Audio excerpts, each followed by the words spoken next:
Week 13 of the NFL season had just passed by, and now we're close to the postseason. And like every other week, a whole new plethora of injuries to big name players have come in, and I'm going to make a video about it, like I have been doing for the past 12 weeks in a row now. So today I'm going to be giving you guys my NFL Week 13 injury report video.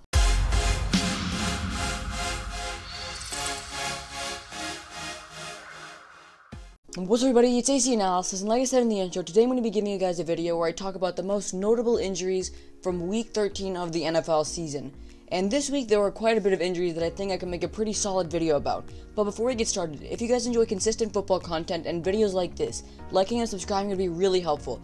We're on the road to 100 subs and every sub helps. And with that being said, let's get right into the video. Actually, before we get started, it's time for the shoutout of the video, and the shoutout for today's video goes to RedR4 and Michael Likerman. RedR makes a cool variety of NFL content, and Michael doesn't make anything. And if you guys want a chance to get your channel shouted out, make sure to comment down below, and we can help all of our channels grow together. And now let's actually get into the video. Before we get into the injuries, actually, I want to talk about some ejections that have happened. In the Miami Dolphins vs Cincinnati Bengals game, in the second quarter, Tyler Boyd and Xavier Howard, the star wide receiver and cornerback for the Bengals and the Dolphins respectively, got knocked out of the game because they went to a big altercation. They got ejected. And then also later in the game in the third quarter, Devontae Parker, Mac Hollins, and Sean Williams also all got ejected. This is pretty crazy. I just wanted to put this into the video because in one game, 5 players got ejected. The first injury on our list is an injury to starting linebacker and team captain for the New York Giants, Blake Martinez. And in their very impressive win against the Seattle Seahawks, in the third quarter he suffered a lower back injury and did not return for the rest of the game. At the beginning, this injury looked pretty serious and it looked like he would miss a long time.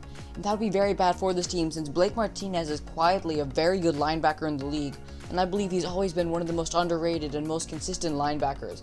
He entered the league in 2016, and in 2017 up to now, he's averaged over 100 tackles a season. This year, he's already at 111, on pace for about 150.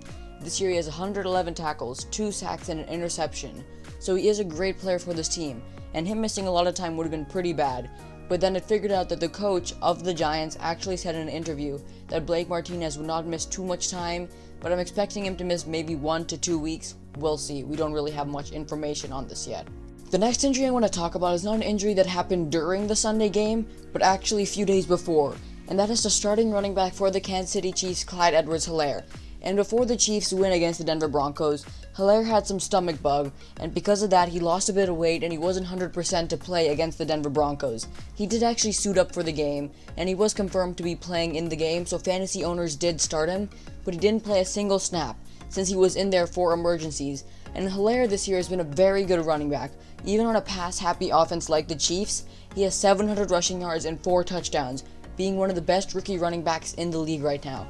And Andy Reid was pretty hesitant to start Clyde Edwards-Helaire because they have Le'Veon Bell too, and he's a great running back to fill in because they're a really good two-headed monster. So Clyde Edwards-Helaire is expected to play next week. He's just not expected to play 100%, and I feel bad for any fantasy owner that had him starting.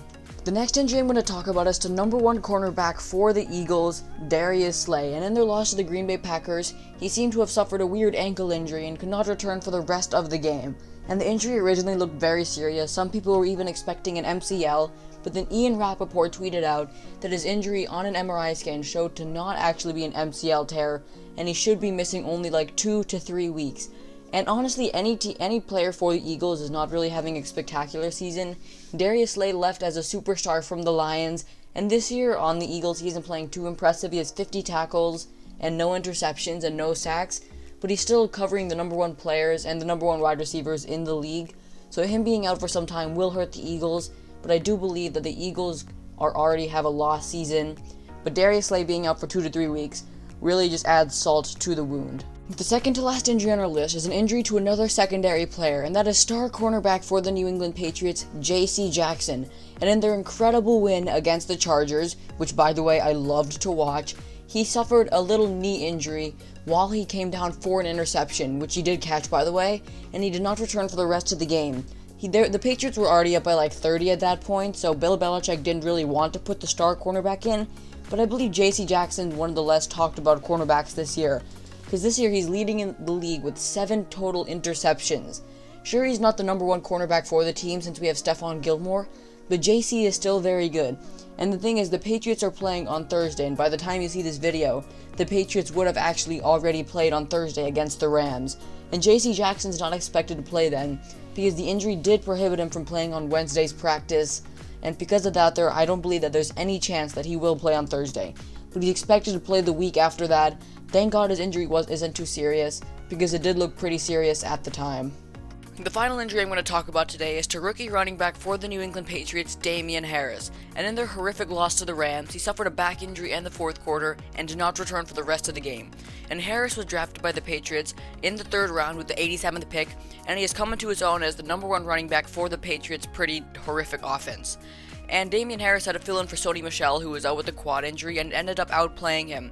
And Sony Michel this year has 230 yards and 1 touchdown, compared to Damien Harris, who has been playing since week 5 with 700 yards and 2 touchdowns. Sony Michel will be the starter in a backfield with James White. And lucky for Damien Harris, there's a 10-day week before they have to actually play their next week's game. So that's good for Damien Harris, but he's not expected to return for next week, since his back injury did look serious.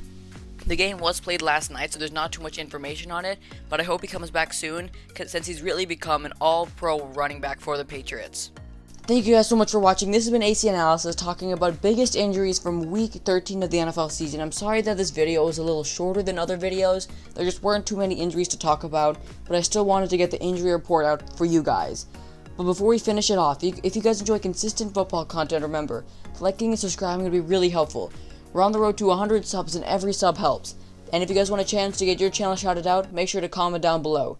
Thank you guys so much for reaching this part of the video. See you next time.